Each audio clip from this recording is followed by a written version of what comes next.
Carla Narraciones presenta Cuentos cortos para adultos de Hermann Hesse. La ejecución.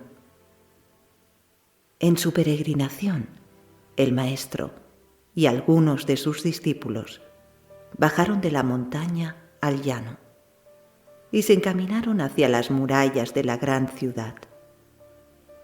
Ante la puerta se había congregado una gran muchedumbre.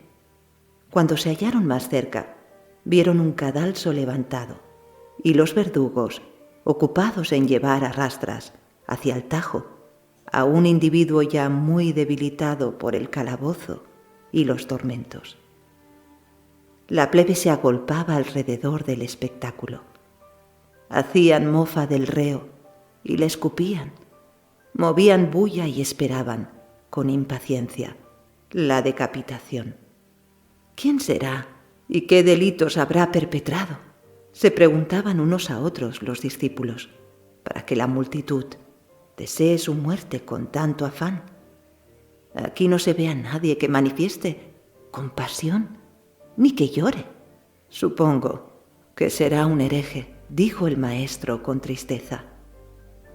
Siguieron acercándose, y cuando se vieron confundidos con el gentío, los discípulos preguntaron a izquierda y derecha quién era y qué crímenes había cometido el que en aquellos momentos se arrodillaba frente al Tajo. «¡Es un hereje!», decía la gente muy indignada. «¡Hola! Ahora inclina su cabeza condenada. Acabemos de una vez. En verdad, ese perro quiso enseñarnos que la ciudad del paraíso tiene solo 2 puertas, cuando a todos nosotros nos consta perfectamente que las puertas son 12. Asombrados, los discípulos se reunieron alrededor del maestro y le preguntaron: «¿Cómo lo adivinaste, maestro?». Él sonrió y mientras echaba de nuevo a andar, dijo en voz baja: «No ha sido difícil. Si fuese un asesino, o un bandolero, o cualquier otra especie de criminal, habríamos visto, entre las gentes del pueblo, pena y compasión. Muchos llorarían, y algunos hasta pondrían el grito en el cielo, proclamando su inocencia. Al que tiene una creencia diferente, en cambio, se le puede sacrificar y echar su cadáver a los perros, sin que el pueblo se inmute». Fin.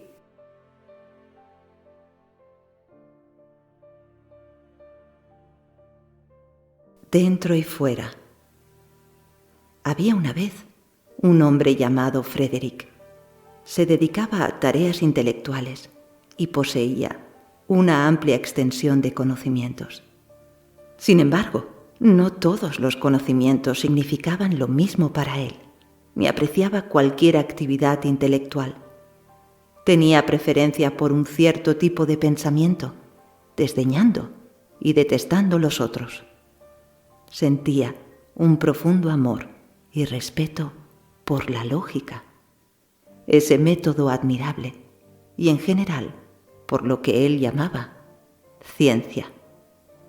2 y 2 son 4, acostumbraba decir. Esto es lo que creo, y el hombre debe construir su pensamiento sobre la base de esta verdad. No ignoraba, sin duda, que existían otras clases de pensamiento y cultura, pero no los consideraba como ciencia, y tenía una pobre opinión de ellos. Aunque libre pensador, no era intolerante con la religión. La religión estaba fundada en un tácito acuerdo entre científicos. Durante varios siglos, su ciencia había abarcado casi todo lo que existía sobre la Tierra y era digno de conocerse con una sola excepción: el alma humana. Con el transcurso del tiempo, se convirtió en costumbre abandonar esta materia a la religión y permitir sus especulaciones sobre el alma, aunque sin considerarlas seriamente. Según esto, Frederick era también tolerante en lo referente a la religión. No obstante, Todo lo que significaba superstición le era profundamente odioso y repugnante. Pueblos lejanos, incultos y retrasados, podían recurrir a ella. En la remota antigüedad podía admitirse el pensamiento místico o mágico, pero con el nacimiento de la ciencia y de la lógica, esas anticuadas y dudosas herramientas carecían de sentido. Eso es lo que decía y lo que pensaba. Cuando algún vestigio de superstición aparecía ante él, se encolerizaba y sentía como si hubiese sido atacado por algo hostil. No obstante, lo que más le irritaba era hallar tales vestigios entre hombres de su propia clase, educados y versados en los principios del pensamiento científico. Y nada le era tan doloroso e intolerable como el concepto escandaloso que había oído recientemente, formulado y discutido incluso por hombres de gran cultura, la idea absurda de que el pensamiento científico no era posiblemente un hecho supremo, independiente del tiempo, eterno, preordenado e inexpugnable, sino solo uno de tantos, una transitoria manera de pensar, no impenetrable al cambio y a la decadencia. Esa creencia irreverente, destructiva y venenosa se extendía. Ni el propio Frederick era capaz de negarlo. Había surgido al azar como resultado de la angustia originada en todo el mundo por la guerra, la revolución y el hambre, a la manera de un aviso como espiritual escritura de una blanca mano sobre un blanco muro. Mientras más sufría Frederick por la existencia de esa idea y por lo profundamente que lograba afligirle, más apasionadamente la atacaba, tanto a ella como a aquellos a quienes sospechaba sus secretos defensores.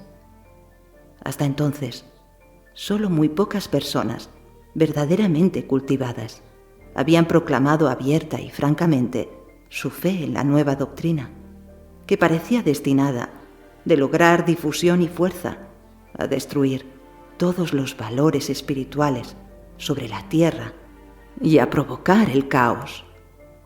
Pero la situación no había llegado aún a tal extremo, y los dispersos mantenedores eran tan pocos en número que cabía considerarlos como casos singulares y excéntricos, elementos peculiares.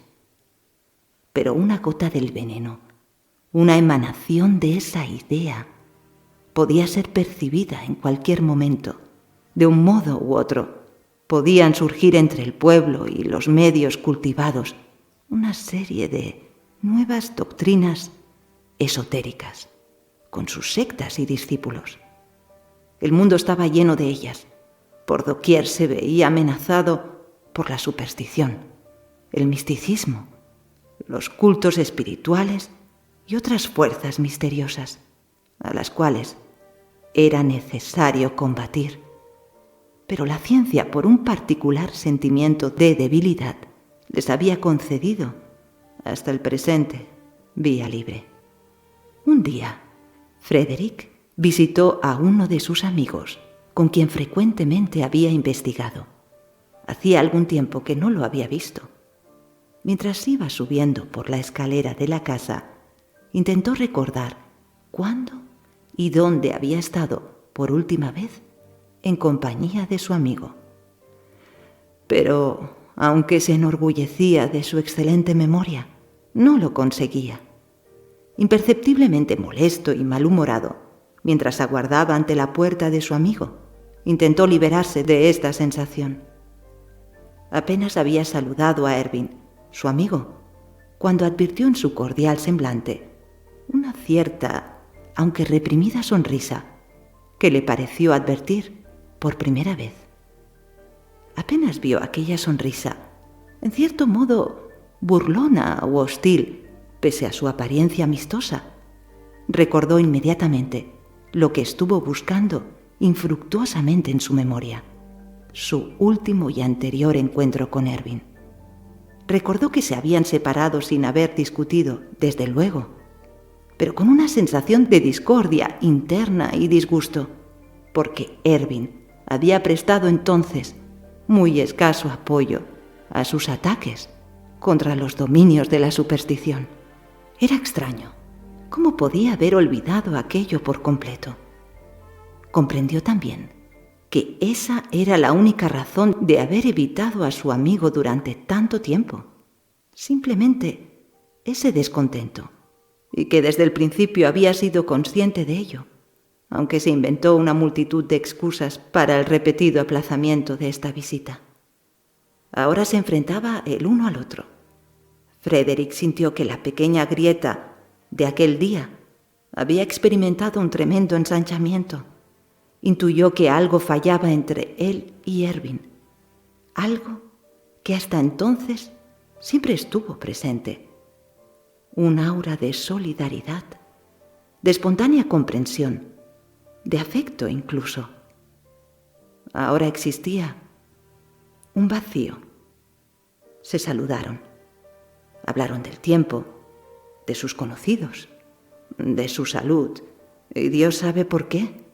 A cada palabra, Frederick tuvo la molesta sensación de que no comprendía bien a su amigo, de que Ervin no lo conocía realmente, de que sus palabras estaban errando el blanco, de que no era posible hallar ninguna base común para una verdadera conversación. Con mayor motivo por cuanto Ervin exhibía, aún en su rostro, aquella amistosa sonrisa que Frederick estaba empezando casi a odiar. Durante una pausa en la laboriosa conversación, Frederick miró en torno suyo al estudio que conocía tan bien y vio una hoja de papel clavada con un alfiler en la pared. Esta imagen lo conmovió extrañamente y despertó antiguos recuerdos. Hacía mucho tiempo, en sus años de estudiante. Ervin tenía ese hábito, a veces, para conservar el dicho de un pensador o el verso de un poeta frescos en su mente. Se levantó y se dirigió hacia la pared para leer el papel. Allí, en la bella escritura de Ervin, leyó las siguientes palabras: Nada está fuera, nada está dentro, pues lo que está fuera está dentro. Pálido permaneció inmóvil durante un momento. Allí estaba. Eso era lo que temía.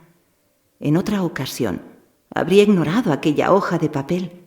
La habría tolerado caritativamente como una genialidad, como una debilidad inocente a la que cualquiera estaba expuesto. Quizá como un frívolo sentimentalismo que pedía indulgencia. Pero ahora era diferente. Sintió que esas palabras no habían sido escritas por un fugaz impulso poético. No era por capricho que Ervin había vuelto después de tantos años a la práctica de su juventud. Aquella frase era una confesión de misticismo. Lentamente se volvió para mirarle el rostro, cuya sonrisa era de nuevo radiante. «Explícame esto», exigió. Ervin hizo un gesto afirmativo con la cabeza, lleno de amistad. «¿Nunca has leído este dicho?» «Naturalmente», gritó Frederick. «Claro que lo conozco. Es misticismo, es gnosticismo. Quizás sea poético, pero, de todas formas, explícamelo y dime por qué lo has puesto en la pared». «Con mucho gusto», dijo Ervin. «El dicho es una primera introducción a una epistemología que he estado investigando últimamente y que me ha proporcionado ya muchas satisfacciones». Frederick reprimió su arrebato. Preguntó: «¿Una nueva epistemología? ¿Qué es? ¿Cómo se llama?» «Oh», contestó Ervin, «únicamente es nueva para mí. Es ya muy antigua y venerable. Se llama magia». La palabra había sido pronunciada. Asombrado y sobrecogido, por tan cándida confesión, Frederick comprendió con un estremecimiento que se hallaba enfrentado cara a cara con el archienemigo en la persona de Ervin. No sabía si estaba más cerca de la rabia o de las lágrimas. Lo poseía un amargo sentimiento de irreparable pérdida. Durante una larga pausa, permaneció callado. Luego, con pretendida decisión en la voz, atacó. «¿Así que deseas ahora convertirte en un mago?» «Sí», contestó Ervin, sin vacilar. «Una especie de aprendizaje de brujo, ¿eh?» «Ciertamente». Hubo tanta quietud que podía oírse el tic-tac de un reloj en la habitación contigua. Frederick agregó después: «Esto significa que abandonas toda relación con la ciencia seria y, por tanto, toda relación conmigo». «Espero que no sea así», contestó Ervin. «Pero si no hay otro remedio, ¿qué puedo hacer?»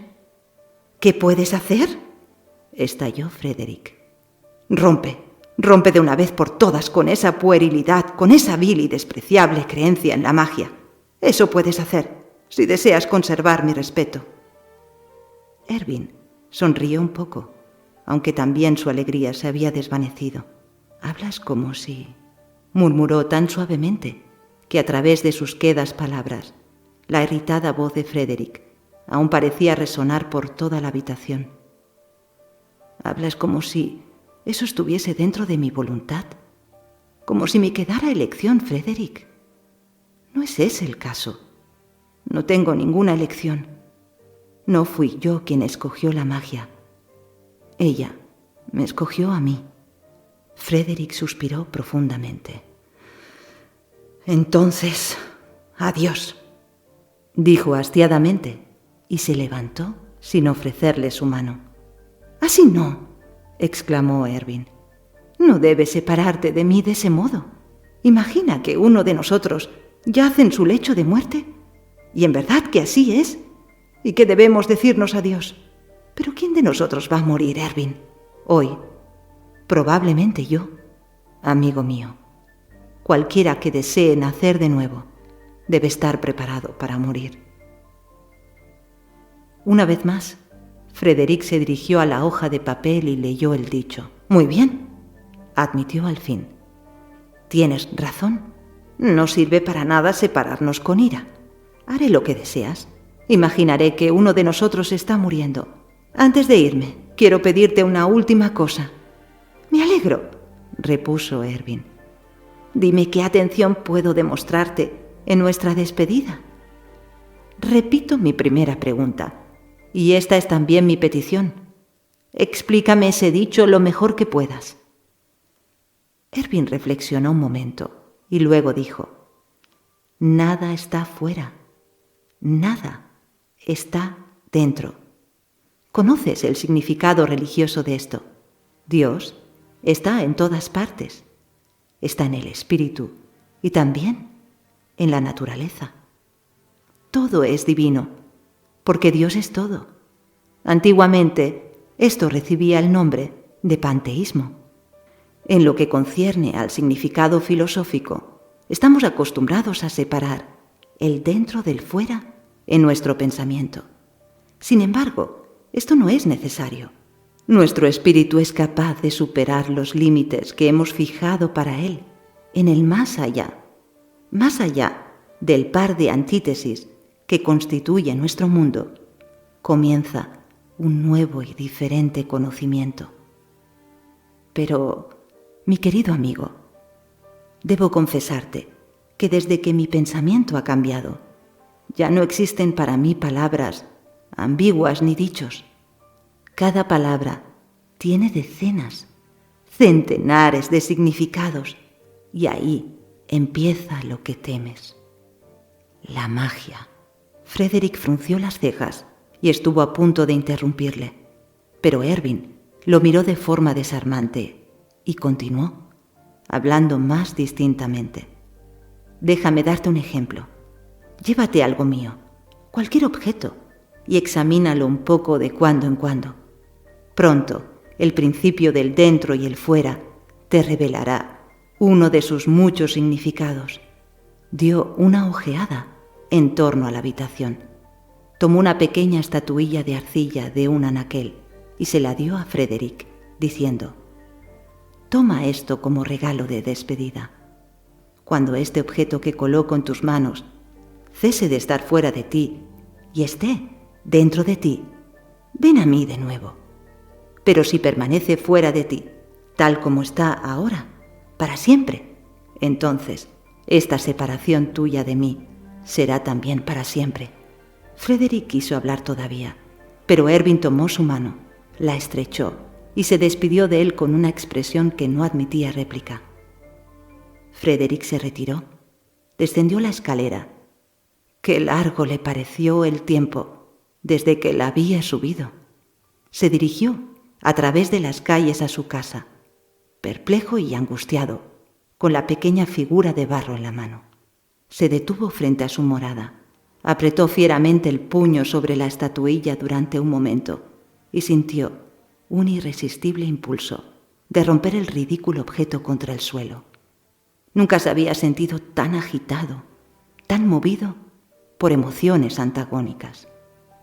Buscó un lugar para el obsequio de su amigo y puso la figura en la parte superior de un estante de su librería. Por el momento, la dejó allí. Ocasionalmente, según fueron pasando los días, la miró, meditando sobre ella y sus orígenes, considerando el significado que tan disparatado objeto iba a tener para él. Se trataba de una pequeña figura que representaba un hombre, o un dios, o un ídolo, con dos rostros, como el dios romano Jano, modelada más bien toscamente en arcilla y cubierta con un barniz tostado y algo cuarteado. La pequeña imagen tenía un aspecto grosero e insignificante. No era, desde luego, una obra griega o romana. Probablemente se trataba del trabajo de alguna raza inferior y primitiva de África o de los mares del sur. Los dos rostros, que eran exactamente iguales, mostraban una sonrisa apática, indolente y débilmente burlona. El pequeño gnomo prodigaba su estúpida sonrisa de modo en especial desagradable. Frederick no pudo acostumbrarse a la figura. Le resultaba totalmente inestética y ofensiva. Se interponía en su camino, lo turbaba, y al día siguiente la tomó para dejarla sobre la estufa, y pocos días después la trasladó a un aparador. Pero una y otra vez aparecía en el campo de su visión como si le estuviese imponiendo su presencia. Se reía de él, fría y estúpidamente. Se daba tono, exigía atención. Tras unas cuantas semanas, la puso en la antecámara, entre las fotografías de Italia y los recuerdos triviales que jamás miraba nadie. Ahora al menos solo veía al ídolo al entrar o al salir. Pasaba junto a él rápidamente, sin prestarle atención. Pero también allí, el objeto lo fastidiaba, aunque no quiso admitirlo. Con aquel juguete, con aquella monstruosidad de dos caras, la vejación y el tormento habían entrado en su vida. Un día, meses más tarde, regresó de un corto viaje. Emprendía ahora tales excursiones de cuando en cuando, como si algo lo empujase secretamente. Entró en su casa, atravesó la antecámara, fue saludado por la criada y leyó las cartas que lo aguardaban. Pero seguía intranquilo, como si hubiera olvidado algo importante. Ningún libro lo tentaba, ningún sillón era cómodo. Empezó a torturar su mente. ¿Cuál era la causa? ¿Había descuidado algo importante? ¿Comido algo que pudiese trastornarlo? Al reflexionar, descubrió que esta sensación de inquietud había aparecido al entrar en el apartamento. Volvió a la antecámara e involuntariamente su primera mirada buscó la figura de arcilla. Un extraño terror se apoderó de él al no ver al ídolo. Había desaparecido, no estaba. ¿Se había marchado caminando con sus pequeñas piernas de barro? ¿Había volado? ¿Desapareció por artes mágicas? Frederick recobró la calma y sonrió ante su nerviosismo. Luego empezó a buscar tranquilamente por toda la habitación. Al no encontrar nada, llamó a la criada. Parecía turbada y admitió enseguida que se le había caído el objeto mientras limpiaba. ¿Dónde está? Ya no estaba en ninguna parte. Tan sólido como aparentaba ser el pequeño objeto, ella lo tuvo a menudo en sus manos. Sin embargo, se había roto en 1000 pedazos. Llevó los fragmentos a un taller, donde simplemente se rieron de ella. Luego los había tirado. Frederick despidió a la criada. Sonrió. Se sentía contento. Qué poco le importaba al ídolo. La abominación había desaparecido. Ahora tendría paz. ¿Por qué no habría deshecho el objeto a golpes desde el primer día? ¿Cómo había sufrido todo aquel tiempo? ¿De qué forma indolente, extraña, astuta, perversa, diabólica le había sonreído el ídolo? Ahora que había desaparecido, podía admitir la verdad. Había temido verdadera y sinceramente a aquel dios de barro. No era emblema y símbolo de todo cuanto le era repugnante e intolerable, de todo cuanto reconoció siempre como pernicioso, hostil y digno de supresión, un estandarte de todas las supersticiones, de todas las tinieblas, de toda coerción de la conciencia y el espíritu. No representaba la horrible fuerza que se siente a veces bramando en las entrañas de la tierra, ese lejano terremoto, esa próxima extinción de la cultura, ese naciente caos. No le había robado aquella despreciable figura a su mejor amigo. Es más, no robado, sino convertido en enemigo.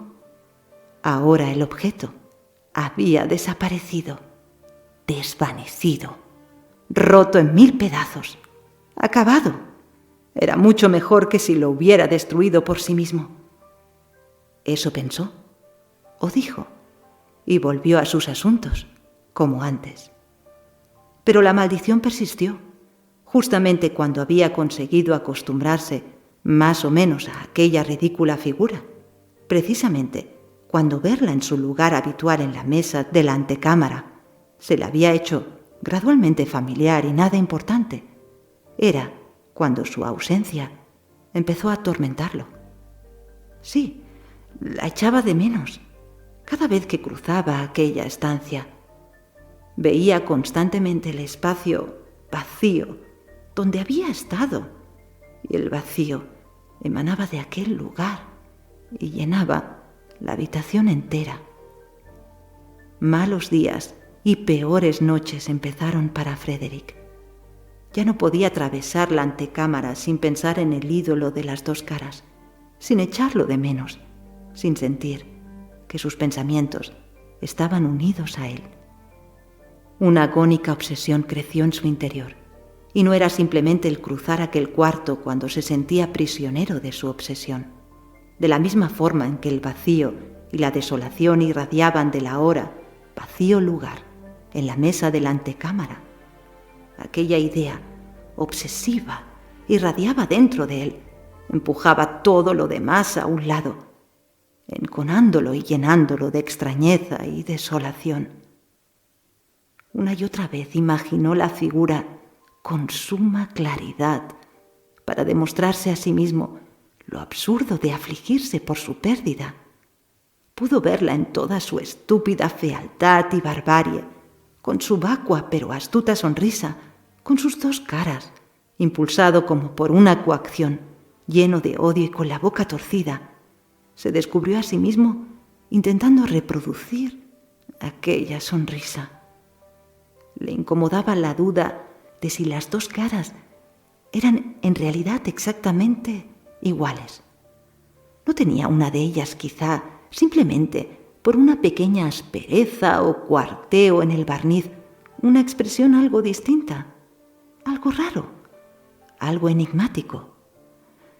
Qué peculiar era el color de aquel barniz, el verde y el azul y el gris, pero también el rojo se mezclaban en él. Era un barniz que ahora hallaba a menudo en otros objetos, en una reflexión del sol de la ventana o en los reflejos de un húmedo pavimento. Cavilaba mucho sobre aquel barniz, incluso por la noche. Le extrañó igualmente lo extraña, rara, malsonante, poco familiar, casi maligna que era la palabra barniz. La analizó hasta invertir el orden de sus letras. Entonces leía Zinrab. Pero ¿de dónde demonios tomaba su sonido aquella palabra? ¿Conocía la palabra Zinrab? Por supuesto que sí. Además era una palabra hostil y mala, una palabra con perversas e inquietantes implicaciones. Durante mucho tiempo lo atormentó esa pregunta. Finalmente dio con la respuesta. Zinrab le recordaba un libro que había comprado y leído hacía muchos años durante un viaje y que lo había aterrado, atormentado, pero fascinado secretamente. Se titulaba Princesa Zinraka. Era como una maldición. Todo lo relacionado con la estatuilla, el barniz, el azul, el verde, la sonrisa, significaba hostilidad. Eran sinónimos de torturas y venenos. De qué forma tan peculiar en otro tiempo Ervin, su amigo, había sonreído mientras ponía el ídolo en su mano. Una forma muy peculiar, muy significativa, muy hostil. Frederick resistió valientemente, y muchos días, no sin éxito, la tendencia obsesiva de sus pensamientos. Presentía el peligro claramente, volverse loco. No, era mejor morir. La razón es necesaria, la vida no. Y se le ocurrió que quizá eso era la magia, que Ervin, con la ayuda de aquella figura, lo había encantado en cierto modo, y que debería sucumbir en un sacrificio como el defensor de la razón y la ciencia contra aquellos funestos poderes. Sin embargo, de ser así, si eso era posible, la magia existía, la hechicería existía. No, mejor era morir. Un médico le recomendó paseos y baños. A veces, en busca de distracción, pasaba la noche en una posada, pero no le sirvió de nada. Maldecía a Ervin y se maldecía a sí mismo. Una noche, como solía hacer ahora con frecuencia, se retiró temprano y estuvo inquieto en la cama, imposibilitado de dormir. Se sentía indispuesto e intranquilo. Deseaba meditar, deseaba hallar tranquilidad, decirse cosas reconfortantes, tranquilizadoras, frases de recta serenidad y claridad. 2 y 2 son 4. Nada vino a su mente. En un estado casi de delirio, musitó sonidos y sílabas para sí. Gradualmente, las palabras se formaron en sus labios y varias veces, sin comprender su significado, repitió la misma frase para sí, como si hubiese tomado forma en él de algún modo. La murmuró una y otra vez, como si absorbiese una droga, como si en ella buscase a tientas su camino hacia el sueño que lo eludía en el estrecho sendero que bordeaba el abismo. Pero súbitamente, al levantar un poco la voz, las palabras que estaba musitando penetraron en su conciencia. Las conocía. Sí, ahora estás dentro de mí. E instantáneamente comprendió. Supo lo que significaban, qué se referían al ídolo de arcilla, que entonces, en aquella hora gris de la noche, se había cumplido, puntual y exactamente, la profecía que Ervin le había hecho un espantoso día, que la figura que sostuvo desdeñosamente en sus dedos ya no estaba fuera de él, sino dentro de él. Pues lo que está fuera está dentro. Incorporándose de un salto, experimentó como si le estuvieran haciendo una transfusión de hielo y fuego. El mundo vacilaba a su alrededor. Los planetas lo miraban fija y alocadamente. Encendió la luz, se puso algunas ropas, abandonó su casa y corrió en plena noche hacia la casa de Ervin. Vio una luz encendida en la ventana del estudio, que conocía también. La puerta de la casa estaba abierta. Todo parecía estar esperándolo. Subió precipitadamente la escalera, penetró con paso inseguro en el estudio de Ervin y se apoyó con temblorosas manos sobre la mesa. Ervin se hallaba sentado junto a la lámpara, bajo su suave luz, pensativo y sonriente. Cortésmente, Ervin se puso en pie. «¿Has venido? Eso está bien». «¿Has estado esperándome?», preguntó Frederick. «He estado esperándote, como sabes, desde el momento en que te fuiste de aquí con mi pequeño obsequio». «¿Ha sucedido lo que dije entonces?». «Ha sucedido», admitió. «El ídolo está dentro de mí. Ya no puedo soportarlo más». «¿Puedo ayudarte?», preguntó Ervin. «No lo sé. Haz lo que quieras. Explícame más acerca de tu magia. Dime si el ídolo puede salir de mí otra vez». Ervin puso su mano sobre el hombro de su amigo, lo condujo hacia un sillón y lo obligó a sentarse en él. Luego dijo cordialmente, en una casi fraternal tono de voz: «El ídolo saldrá de ti otra vez. Ten confianza en mí. Ten confianza en ti mismo. ¿Has aprendido a creer en él? Ahora aprende a amarlo. Está dentro de ti, pero continúa muerto. Es aún un fantasma para ti. Despiértalo. Háblale. Pregúntale. Pues es tú mismo. No lo odies, no le temas, no lo atormentes, como has atormentado a ese pobre ídolo, que sin embargo eras tú mismo, como te has atormentado a ti mismo». «¿Ese es el camino de la magia?», preguntó Frederick.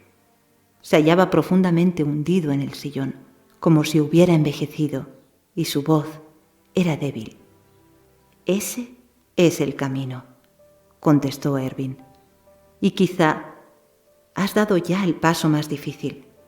Has hallado por experiencia que el fuera puede convertirse en el dentro. Has estado más allá del par de antítesis. Te pereció el infierno. Aprende ahora, amigo mío, qué es el cielo, porque es el cielo el que te espera. Mira, esto es la magia, intercambiar el fuera y el dentro, pero no por el impulso ni con la angustia, como tú lo has hecho, sino libremente, voluntariamente. Llama al pasado, llama al futuro. Ambos se hallan en ti. Hasta hoy has sido el esclavo del dentro.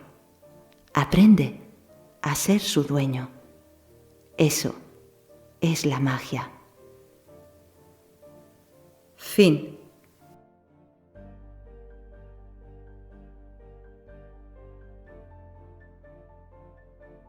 La fábula de los ciegos. Durante los primeros años del Hospital de Ciegos, como se sabe, todos los internos detentaban los mismos derechos y sus pequeñas cuestiones se resolvían por mayoría simple, sacándolas a votación. Con el sentido del tacto, sabían distinguir las monedas de cobre y las de plata, y nunca se dio el caso de que ninguno de ellos confundiese el vino de Mosela con el de Borgoña. Tenían el olfato mucho más sensible que el de sus vecinos videntes. Acerca de los 4 sentidos consiguieron establecer brillantes razonamientos, es decir, que sabían de ellos cuanto hay que saber, y de esta manera vivían tranquilos y felices en la medida en que tal cosa sea posible para unos ciegos. Por desgracia sucedió entonces que uno de sus maestros manifestó la pretensión de saber algo concreto acerca del sentido de la vista. Pronunció discursos, agitó cuanto pudo, ganó seguidores y, por último, consiguió hacerse nombrar principal del gremio de los ciegos. Sentaba cátedra sobre el mundo de los colores y desde entonces todo empezó a salir mal. Este primer dictador de los ciegos empezó por crear un círculo restringido de consejeros, mediante lo cual se adueñó de todas las limosnas. A partir de entonces, nadie pudo oponérsele y sentenció que la indumentaria de todos los ciegos era blanca. Ellos lo creyeron y hablaban mucho de sus hermosas ropas blancas, aunque ninguno de ellos las llevaba de tal color, de modo que el mundo se burlaba de ellos, por lo que se quejaron al dictador. Este los recibió de muy mal talante, los trató de innovadores, de libertinos y de rebeldes que adoptaban las necias opiniones de las gentes que tenían vista. Eran rebeldes porque, caso inaudito, se atrevían a dudar de la infalibilidad de su jefe. Esta cuestión suscitó la aparición de dos partidos. Para sosegar los ánimos, el sumo príncipe de los ciegos lanzó un nuevo edicto que declaraba que la vestimenta de los ciegos era roja. Pero esto tampoco resultó cierto. Ningún ciego llevaba prendas de color rojo. Las mofas arreciaron y la comunidad de los ciegos estaba cada vez más quejosa. El jefe montó en cólera y los demás también. La batalla duró largo tiempo y no hubo paz hasta que los ciegos tomaron la decisión de suspender provisionalmente todo juicio acerca de los colores. Un sordo que leyó este cuento admitió que el error de los ciegos había consistido en atreverse a opinar sobre colores. Por su parte, sin embargo, siguió firmemente convencido de que los sordos eran las únicas personas autorizadas a opinar en materia de música. Fin.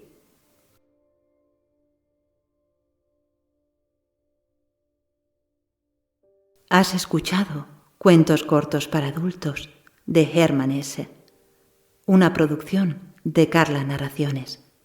Todos los derechos reservados. Si te han gustado estos cuentos, no te olvides de dar un me gusta para apoyar el canal y también puedes comentar qué te han parecido estos cuentos o qué cuento te ha gustado más. No te olvides tampoco, si todavía no lo estás, de suscribirte al canal para recibir una notificación cada vez que suba un nuevo audiolibro.